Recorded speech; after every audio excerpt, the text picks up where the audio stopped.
Black America will heal my racist heart is not something you expect a white guy to say. And that might actually be the first time that sentence has ever been uttered on the internet. And what's crazy is, for me, it's absolutely true.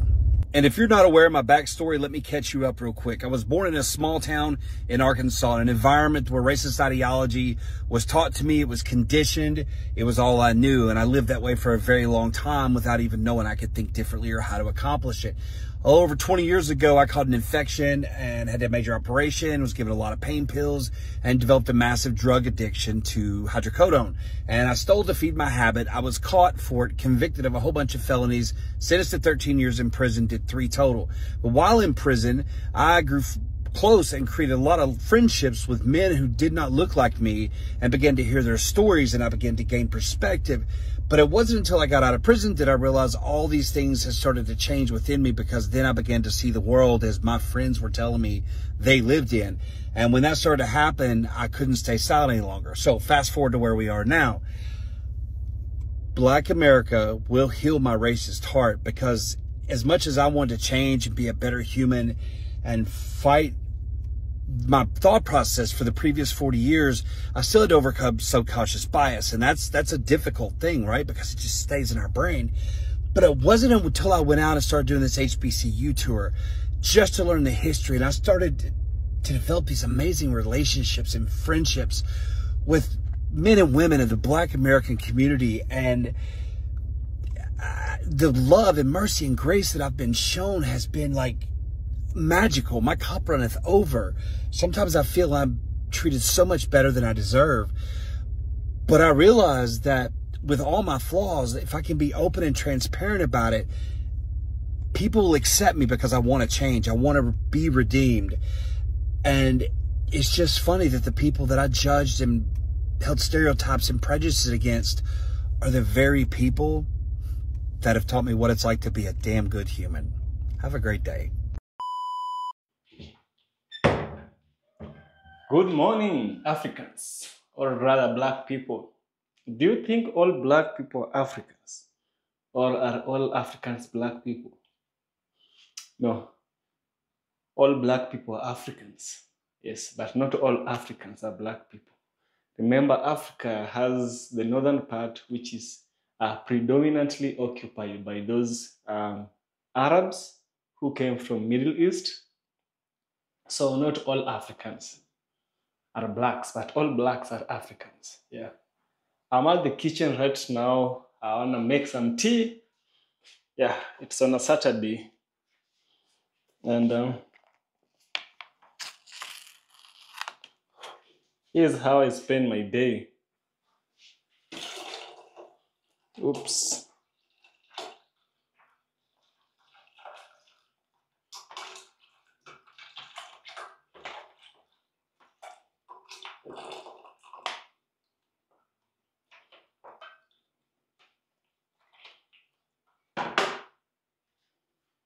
So in today's video, it's not about the kitchen. I just woke up right now and I have a very powerful message for black people. Yes, and also for Africans who are black. You know, many times black people have invented a lot of things, but they really don't get that credit they deserve.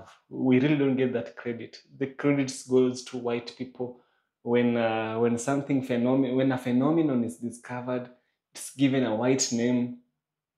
Even when it's an African with an African name, they don't use that African name. They wait until maybe some white people comes and again rediscovers it, and they do such things. So the Africans, or rather the black people, really don't get the credit they really deserve. And this is sickening. This is bad. You understand? And I'm happy that sometimes people who are white, yes, many times the people who are showing racism towards other people are the white people.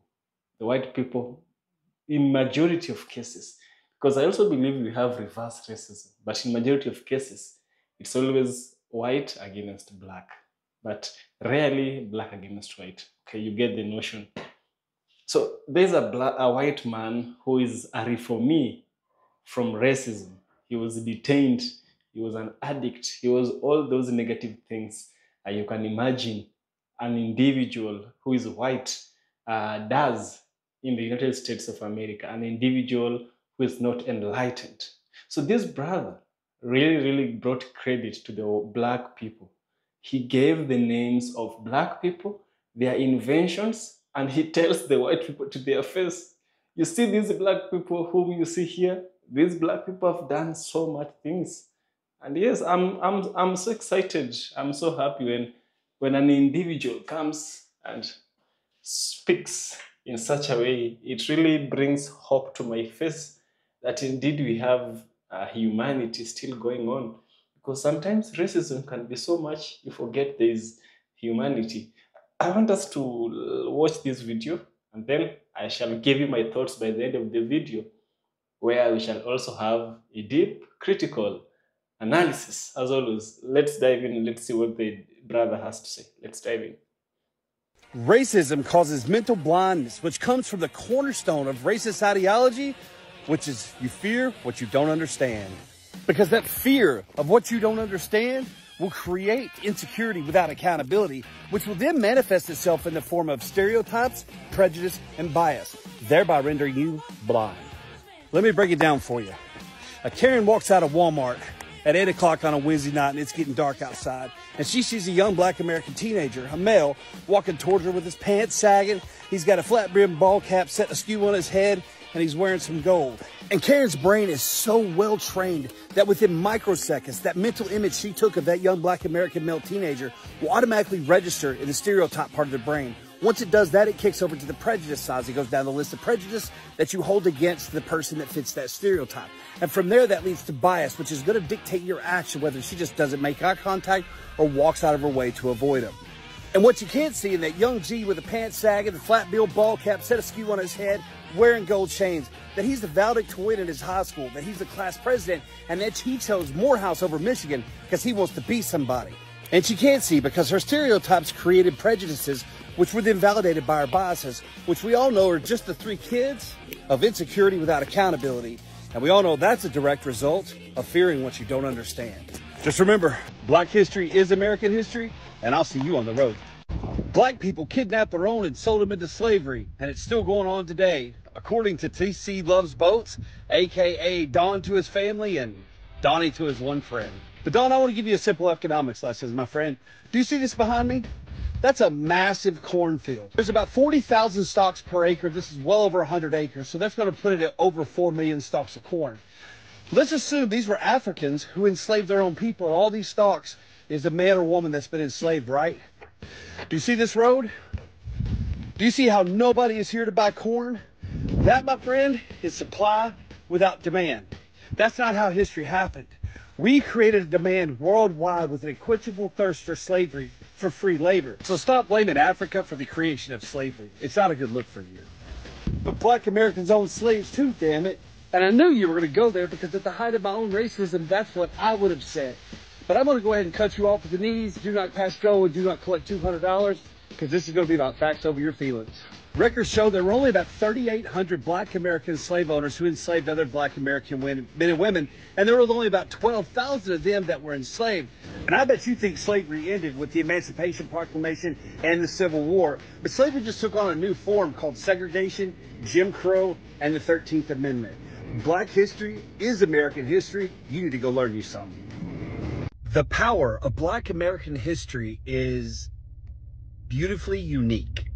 Now, I've been to 26 states and 30 HBCUs in the last 9 months, and I have walked through New York, New Jersey, Pennsylvania, West Virginia, Ohio, Indiana, Illinois, and I'm almost to St. Louis in the last 2 months. And all along the way, I have shared my story, my testimony that I'm walking across the country, and I get people to ask me, why am I doing it? And then I tell them because I'm creating conversation awareness about historically Black colleges and universities, and I want to share these amazing stories of Black history along the way. You know, I'll bring up how Black America saved Cadillac, how Black America saved Pepsi, that probably arguably the most famous Harley Davidson in the world, the Easy Rider bike, was designed by 2 Black American men who never got credit for it in the movie. Or I'll point to their cell phone and tell them how it's a paperweight without the brilliance of Jesse Eugene Russell, a Tennessee State University graduate who gave us digital wireless networks for AT&T. Or I'll bring up the GPS on the phone because the math that made it so precise is thanks to Dr. Gladys West, a Virginia State University alumna. And then, you know, I'll bring up 3D, how Dr. Valerie Thomas from Morgan State is the one who was able to decipher satellite imagery into 3D, which created the technology. But it's the people's reaction to these stories. The more bombs I drop, the bigger their eyes get. And I watch their faces, I read their expressions. It's almost like light bulbs go off in their brain. You can see this when you're telling them these stories. And I just began to notice that people unite over the telling of these stories. Now, I know I'm a pretty good storyteller, but I'd be useless and worthless without great stories to tell. And so it just occurred to me that everybody I've encountered that I tell these stories to, I get the same reaction. Even people I know that are racist. Which is crazy, isn't it? I just thought you should know. Have a great day. So you've seen the brother has clearly stated the inventions that Black people have done, and there is more and more that Black people have invented. There's a very long list, and I don't know if you've watched the video by Taraji P. Henson, the Black American actor. She's acted a video called Hidden Figures. In this video, she's this Black woman who solves a very, very complex mathematical problem for the NASA as they were about to bring their jet to the international space, to the moon. This Black woman is an example of so many Black people who came out and discovered many things, and because they have that title to their name that they are descendants of slaves, they really don't want American invention falling into the hands of slave descendants. You know, it's not white superiority, it is white privilege. And who gives the white their privilege? Who gives them? Come to think of it, it's us Black people, all the non-white, give them the white privilege. Many things have been invented by Black. The fiber optics, there is a part of the fiber optics that really makes internet, makes you watch this video right now. There's a guy who is a Ghanaian, actually. He really pioneered he took a part in the invention of this thing. If not the whole thing that he invented, he took a part. Remember that also Africa is where we had the first civilization. It was in Egypt. Egypt was the first civilization. So Africans were way much smarter. Africans were way much intelligent. But I don't know if you knew about these. Africans enslaved the Europeans. Africans enslaved the Europeans. These Africans were called the Moors, and they enslaved the Europeans. If you look at the map of Africa, we have Morocco, and then we have a part of Europe that stretches into Africa. That part which stretches is called the Canary Islands, and then we have Spain. The Canary Islands is part of Spain. These Canary Islands and some parts of Spain were colonized by the Moors. These guys were colonizing white people back then.